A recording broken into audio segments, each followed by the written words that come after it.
Welcome to WOW, the Woman of the Week podcast series by PharmaVOICE. This episode was made possible by a generous sponsorship from Dudnick. For more information on Dudnick, please visit dudnick.com.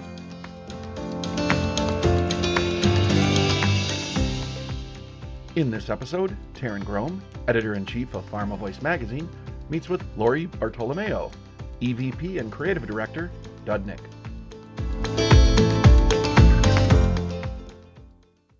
Laurie, welcome to the PharmaVOICE WOW podcast program. Thank you. Thank you so much for having me. You are a seasoned advertising executive. I'd love to hear a little bit about your career journey. How did you get to where you are today? Oh, sure. It's not the most exciting story. Pretty traditional upbringing in this industry. I started about 20 years ago at my first agency. It was Ferguson 2000 at that time. They were purchased by WPP. We became Adient. The agency has eventually become Ogilvy. But I started as a junior editor and stayed with that agency for about 5 years. I think by the time that I left, I was a senior writer. I moved back down to this area and actually first got a job at Dudnick in 2000. And I worked at Dudnick for a short stint, and then I got into my head that I wanted to be an English teacher. So I left the industry for a little bit. I went back and got my master's in education, and I taught high school English for 3 years.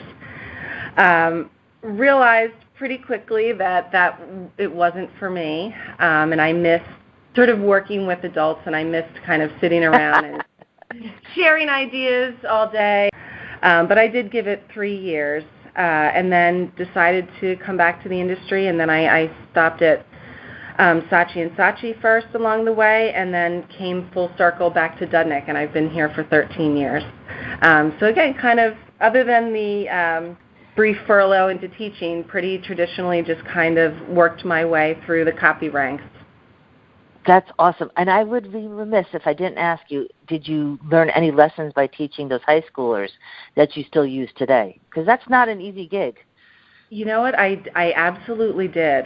For a while, I thought to myself, I kind of wasted some time, and I took a step back in my career by doing that. But over time, I realized that I really did some incredibly valuable lessons from teaching. And I think it's mostly in my presentation and my storytelling skills. When you're up in front of teenagers all day, you really have to keep their attention. You have to keep them interested and entertained.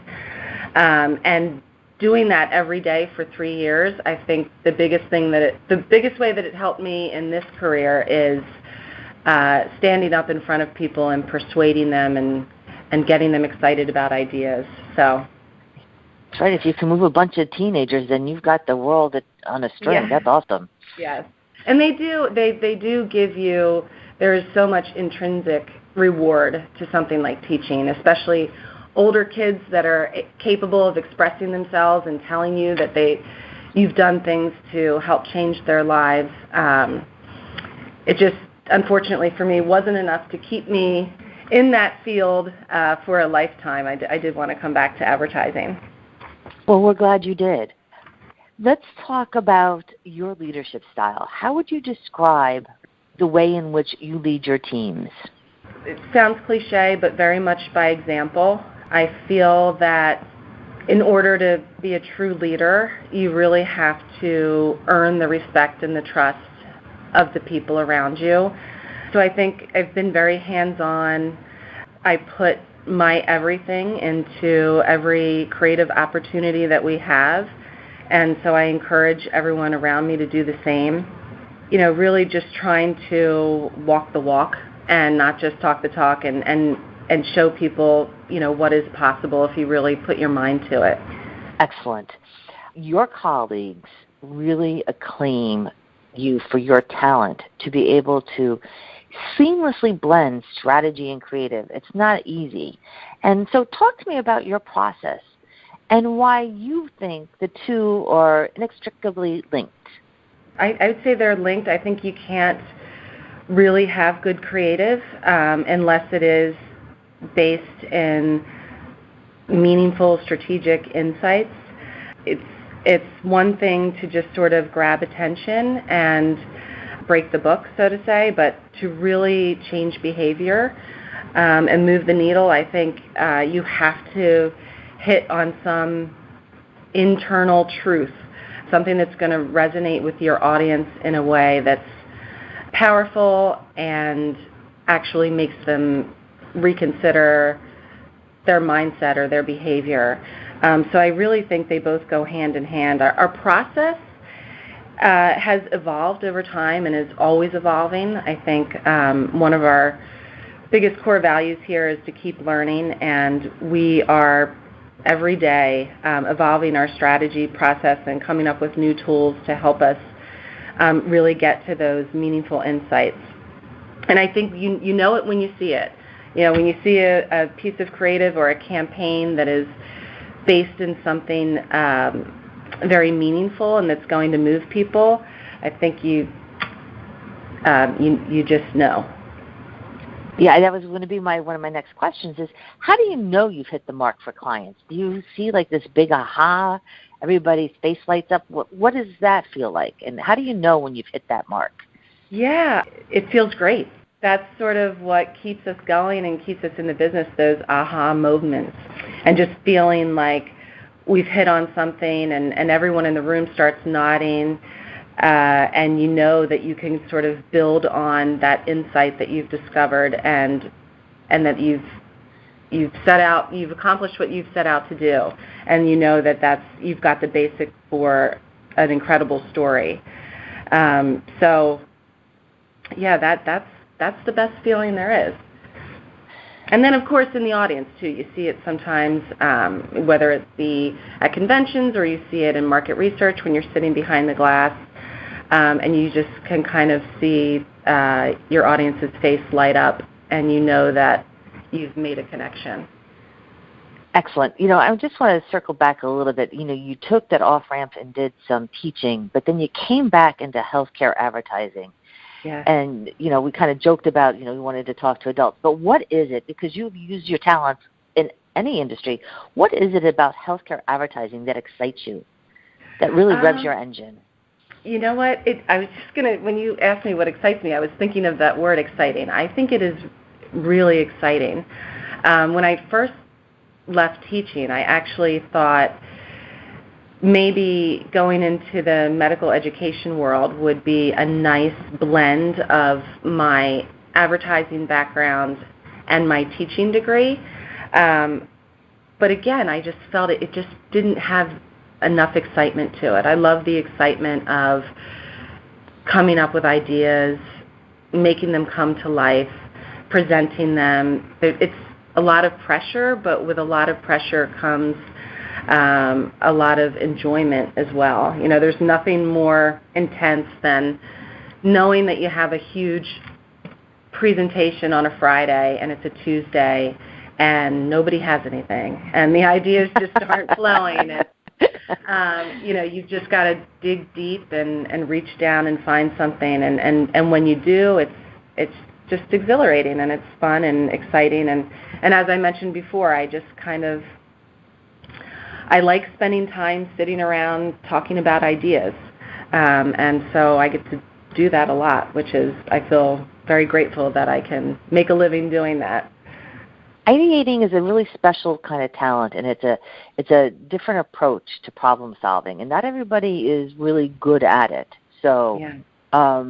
I think that's wonderful. So it's a great blend for you, and it's a perfect outlet for your creativity. Yeah, fun.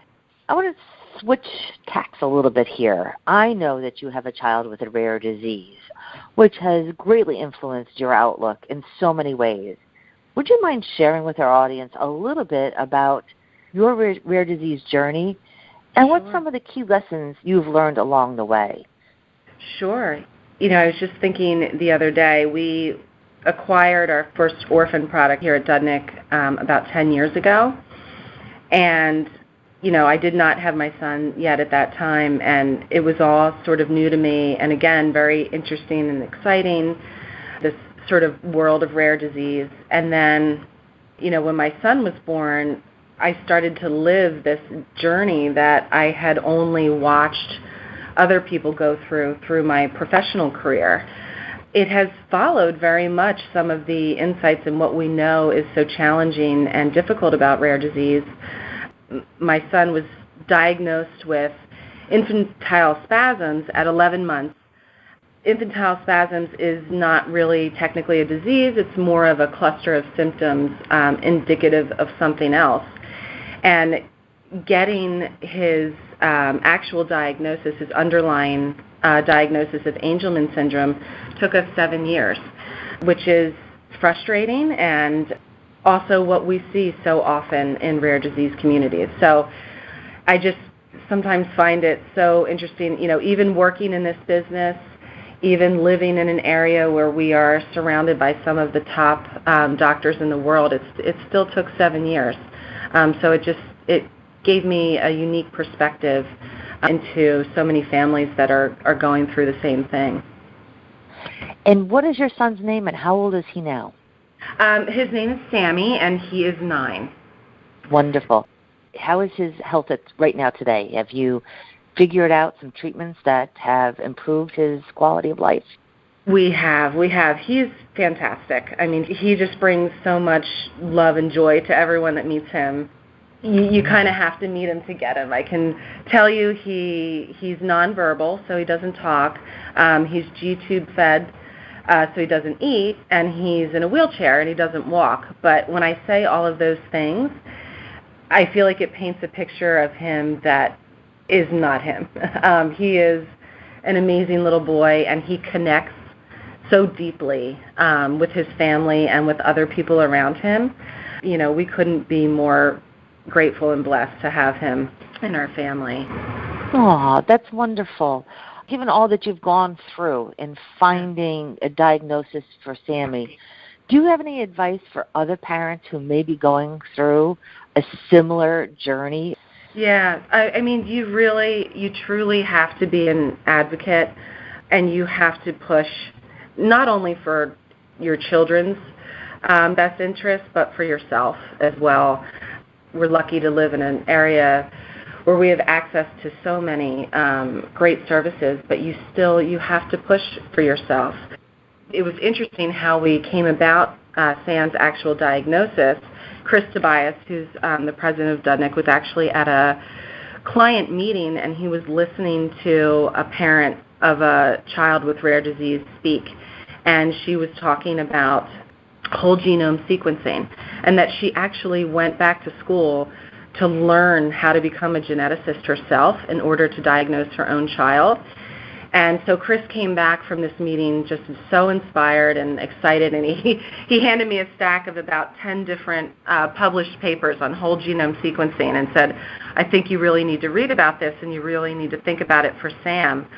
And I did, and I pushed for it, and my husband and I fought our insurance companies for over a year trying to get Sammy approved for this genetic testing. And eventually, quite luckily, CHOP, Sammy's been followed by the Children's Hospital of Philadelphia since he was a baby, and they decided to pay for the testing themselves.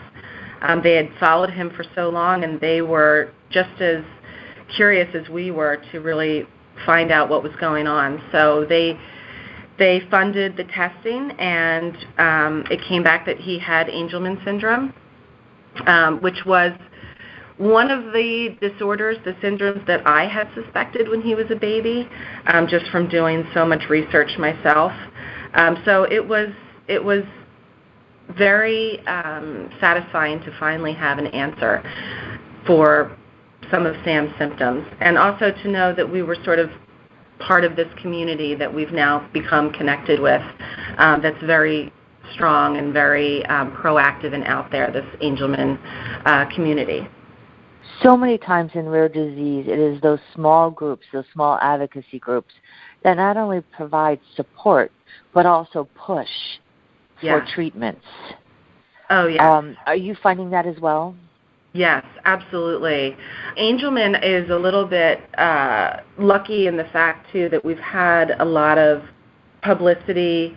Colin Farrell, who is a popular actor, he has a son with Angelman syndrome, and when he came out about 7 years ago, he really just brought a lot of awareness and education to what Angelman syndrome is. And the foundation is also incredibly involved with advocacy, fundraising, research, and there's a group at CHOP that's very much focused on looking for a cure for Angelman syndrome. So it is nice to be connected with like-minded families that are going through the same thing that we are, and then on the other hand, it's also really nice to feel like you're a part of something bigger and something that's helping to advance medicine for these kids. Fantastic.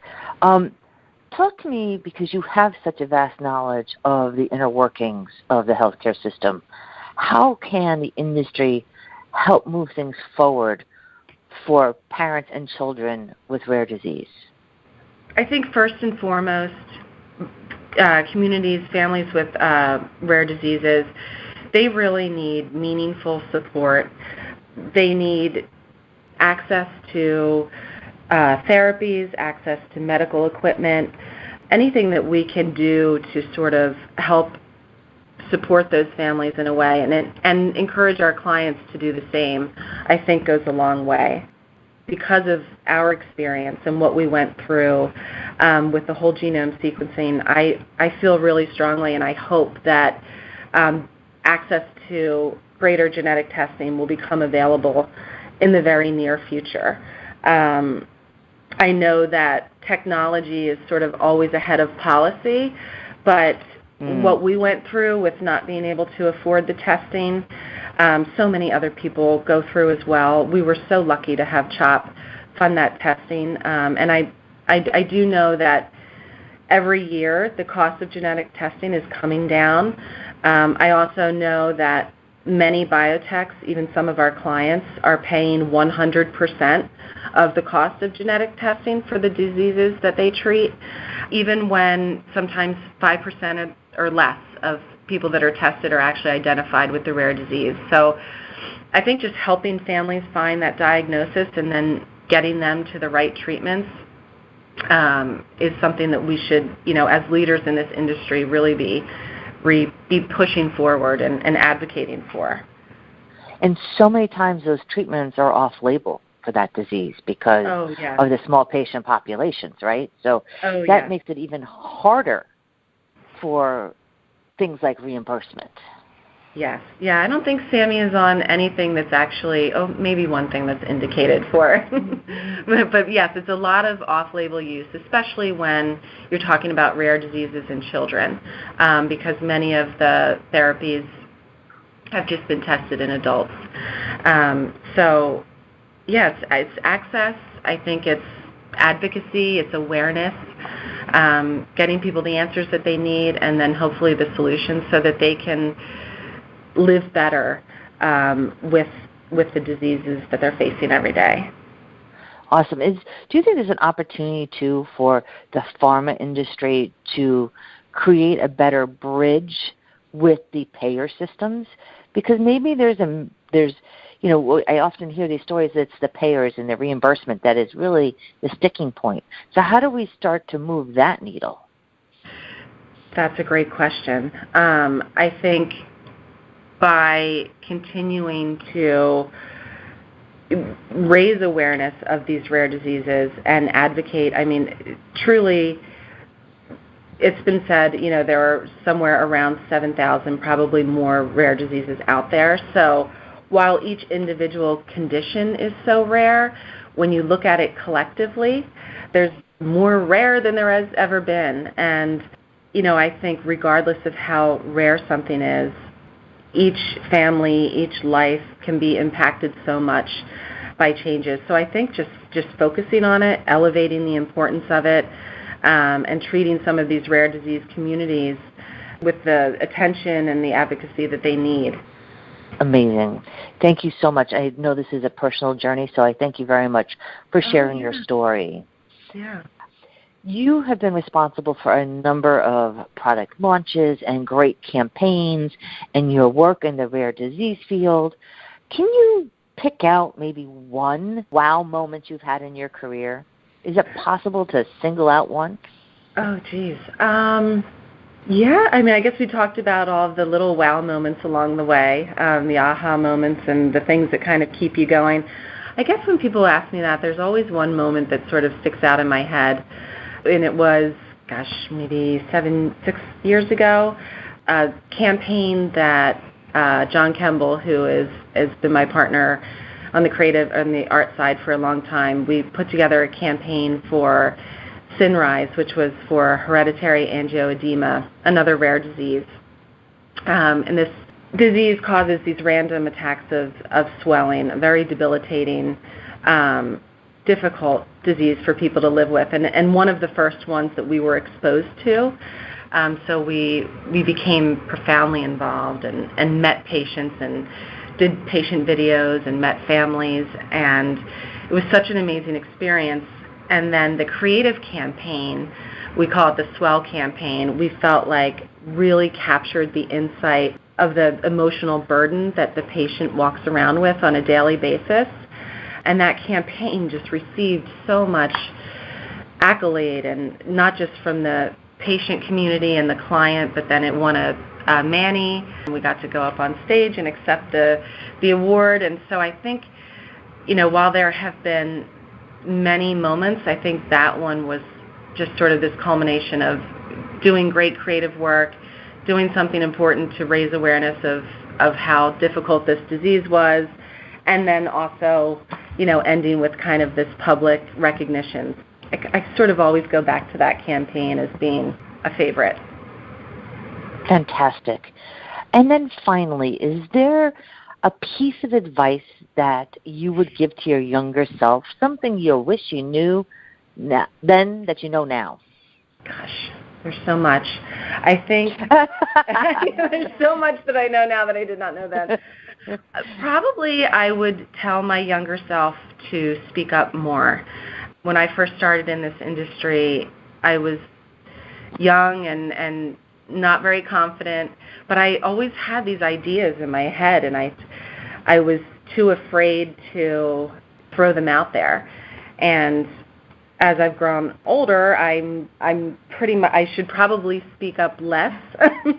So I'm gone the complete opposite and kind of throw anything out there. But I think, I would tell myself or any other younger person, if you have ideas and things that you want to say, just say it and not be afraid. Right, find your voice. Awesome. Yes. That's wonderful. Well, I want to thank you so much for being part of our PharmaVOICE Wow podcast program.